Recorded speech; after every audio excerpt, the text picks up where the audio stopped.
స్పందించాలి. విద్యుత్ శాఖ మంత్రి బట్టి విక్రమార్క కూడా వెంటనే స్పందించి 20,000 మంది ఆర్డినెన్స్ ని కన్వర్షన్ చేయాలి. కన్వర్షన్ చేయడం వలన రాష్ట్ర ప్రభుత్వానికి ఏ రకమైనటువంటి ఆర్థిక భారం పడదని విద్యుత్ శాఖ మంత్రికి చెప్పాము. ఈ రోజు జనం తీసుకొస్తే దౌర్జన్యంగా పోలీసుని ఆర్మీని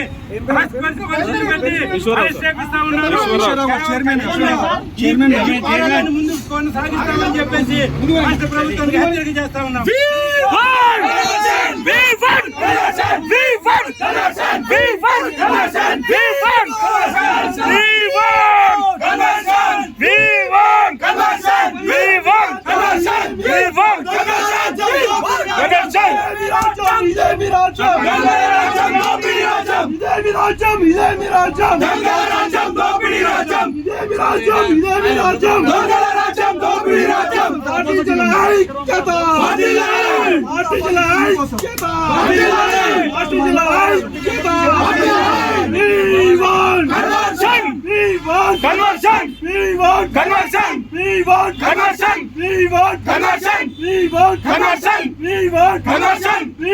అధికారులు కానీ ప్రభుత్వం కానీ ఎందుకు పట్టించుకుంటలేదు కాబట్టి మేము పర్మనెంట్ అవుతామని అన్నింటి కూడా వైలెస్ అవుతా ఉన్నా కూడా హోప్ కాబట్టి పర్మనెంట్ అవుతామని ఆశతోటే అవి భరించినాం. ఈ రోజు మేము ఏమంటున్నామంటే ఎవ్రీ ఇయర్ 53 డ్యూటీలు ఎక్కువ చేస్తున్నాం. ఇప్పటి వరకు స్టాండింగ్ ఆర్డర్ సర్వీస్ రూల్స్ ప్రకారము 78 నెలలకు మేము 4,134 డ్యూటీలు ఎక్స్ట్రా డ్యూటీలు చేసినాం. వాటన్నిటికీ మాకు ఓటీలు కట్టియాలి. మాకు పండుగల వెన్సులు ఈ 7 సంవత్సరాల పండుగల వెన్సులు ఇవ్వాలి, బోనసులు ఇవ్వాలి. అవి ఇవ్వకుండా కూడా పర్మనెంట్ అవుతామని ఆశతోటి. ఎందుకు అంటే నేను చనిపోతే నా కొడుకు ఎంటెక్లు బీటెక్లు ఉన్నా కూడా వాడిని తీసుకొచ్చి గ్రేడ్ 4లో ఇస్తారు. వాడు గ్రేడ్ 4లో ఇచ్చితే ఆ గ్రేడ్ 4లో స్టార్ట్ అయితే వాడిని గ్రేడ్ 1లోనే జీవితం క్లోజ్ అవుతారు. వాడు ఎంటెక్లు బీటెక్లు పనిచేస్తారు. అయితే మేము ఇప్పుడు ఏమంటున్నాం అంటే ఏపీ సబార్డినేట్ సర్వీస్ రూల్స్ ప్రకారం అపాయింట్మెంట్ బై ట్రాన్స్ఫర్ కింద కన్వర్షన్ చేయడానికి అవకాశం ఉంది. ఒక పోస్టులకి ఒక సర్వీస్ రూల్స్ 5 సంవత్సరాలు అయిపోయాక ఇంకో పోస్టులో కన్వర్షన్ చేయడానికి వెసులుబాటు ఉంది. దాన్ని వాడుకొని మమ్మల్ని అపాయింట్మెంట్ బై ట్రాన్స్ఫర్ కింద కన్వర్షన్ ఇచ్చినట్టయితే మాకు భద్రత దొరుకుతుంది. ఏమంటున్నాం అంటే మాకు గ్రేడ్ అప్గ్రేడ్ ప్రమోషన్ ఇవ్వాలి 5 సంవత్సరాల తర్వాత. ఇప్పుడు అప్గ్రేడేషన్ చేయలేదు, మమ్మల్ని జీతాలు పెరగాలి, గ్రేడ్ ప్రమోషన్ ఇవ్వలేదు. అయినా మేము ఎందుకు వదిలేస్తున్నాం? ఇలా గ్రేడ్ ప్రమోషన్ ఇస్తే అప్రాక్సిమేట్లీ ఒక వ్యక్తికి 6,000 జీతం పెరుగుతుంది. అదే కాకుండా ఇప్పటి 16 నెలలు అడిషనల్గా అయిపోయినప్పుడు కూడా 60,000-70,000 రూపాయల జీతం కూడా మాకు ఏరియాల్సి ఇవ్వాలి. అంటే 140-150 కోట్ల భారం పడుతుంది ప్రభుత్వం. ఆ భారాన్ని వదిలిపెట్టుకుంటాను అంటున్నాం. ఎందుకు? మాకు చట్టబద్ధత వస్తుంది, మాకు భరోసా వస్తుంది, బతుకు వస్తుంది అని చెప్పేసి ఇవన్నిటిని త్యాగం చేస్తున్నాం. చేసి మేము అనేక సందర్భాల్లో ఎస్పీడీసీఎల్ కూడా ధర్నా చేసినాం, మెమోరాండం ఇచ్చాం. ధర్నా కాదండి, నిరసన తెలుపుకొని ప్రభుత్వముకు ఈ విషయం తెలవాలి. అంటే ఈ డిపార్ట్మెంట్ మెమోరాండాలు ఇస్తే పట్టించుకుంటలేదు. అయితే డిపార్ట్మెంట్ తప్ప ప్రభుత్వానికి తప్ప ప్రభుత్వం నోటీస్ పోతలేదేమో అని చెప్పి ఈ డిపార్ట్మెంట్ ముందట నిరసన తెలిపి మెమోరాండం చేయడానికి కార్యక్రమం చేస్తే మీ మీడియా ద్వారా ప్రభుత్వానికి పిలిచి మాట్లాడి మా జీవితాలలో వెలుగులు నింపుతుంది అనే ఆలోచనతో ఎస్పీడీసీఎల్ కాడ చేసినాం, మా వరంగల్ ఎంపీడీసీఎల్ ఇందిరా పార్క్ దగ్గర చేసినాం. దాని మాదిరిగానే మేము ఈరోజు ఈ విద్యుత్ సౌధ దగ్గర చేయాలనుకున్నప్పుడు మేము ఒక 10,000 మంది మేము బల్కుగా వచ్చేసి అంటే మందితోటి వచ్చి ఒక ర్యాలీగా వచ్చి మెమోరాండం ఇస్తే మీడియా అట్రాక్ట్ అవుతుంది, ఆ తర్వాత ప్రభుత్వానికి తెలుస్తుంది అనే ఆలోచనతోటి మాత్రం ఈ కార్యక్రమం పెట్టినాం. మేము ముట్టుడు కానీ విధ్వంసం కానీ కాదు. మేము ఈ రోజు వరకు కూడా డ్యూటీ చేస్తున్నాం. డ్యూటీ చేయని వ్యక్తులు మాత్రమే ఇక్కడికి వచ్చినాం. వీడికి వచ్చి నిరసన తెలపాలనుకున్నాం. కానీ ఈరోజు ఆ ప్రభుత్వం అణచివేసింది అని అన్నారు. ఆ ప్రభుత్వం ఘోరమైన ప్రభుత్వం అన్నారు. కానీ 2020 PRC అప్పుడు 1,00,000 మందితోటి ఇదే విద్యుత్ సౌదాల నిరసన తెలిపినాం. మరి ఆ ప్రభుత్వం అణచివేయలేదే. ఇలా 20,000 మందిలో ఒక 10,000 మంది వచ్చి నిరసన తెలిపి మాకు న్యాయం జరుగుతలేదని మెమోరాండం ఇవ్వడానికి వస్తే 6,000 మందిని 10,000 మందిని నిరసన తెలుపుతామంటే 6,000 మందిని పోలీసు వాళ్ళని పెట్టిరు అని అంటే ఈ ఆర్టిజన్ కార్మికులను ఇలా గెలిచినాం. ప్రభుత్వం ఆలోచించుకోవాలి.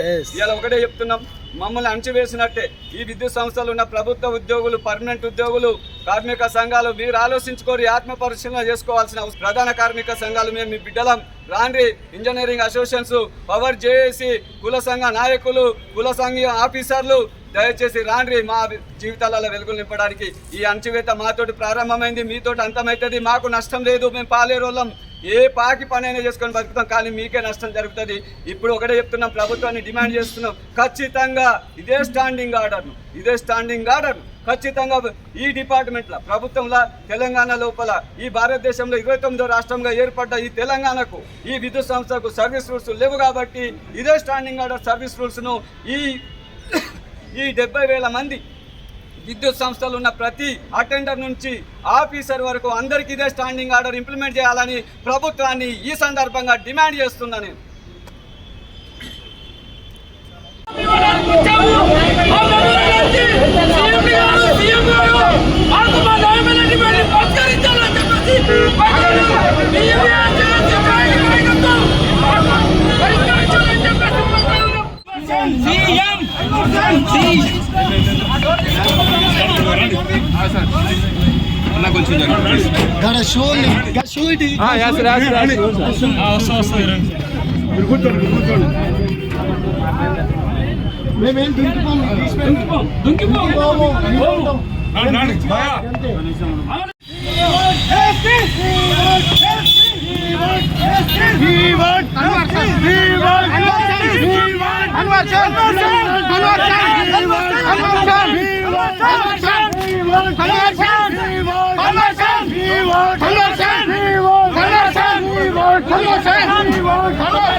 ఆధ్వర్యంలో చెలో విద్యుత్ సౌధ ముట్టడి కోసం వచ్చినాం. ఈ రోజు వచ్చినటువంటి కార్మికులను వెంటనే నిర్బంధించి పోలీసులు అక్రమ అరెస్టులు చేస్తూ ఉన్నారు. ఈ అక్రమ అరెస్టులను ఖండించవలసిందిగా ప్రజానీకాన్ని అదేవిధంగా కార్మిక వర్గాన్ని కోరుతా ఉన్నాం. ఇప్పటికైనా ఆలోచించండి కార్మికులారా, వెంటనే వచ్చి ఈ విద్యుత్ సౌధ గేటును తాకే విధంగా మీరు తాకండి, అరెస్ట్ కండి. అరెస్ట్ అయినా తప్పు లేదు.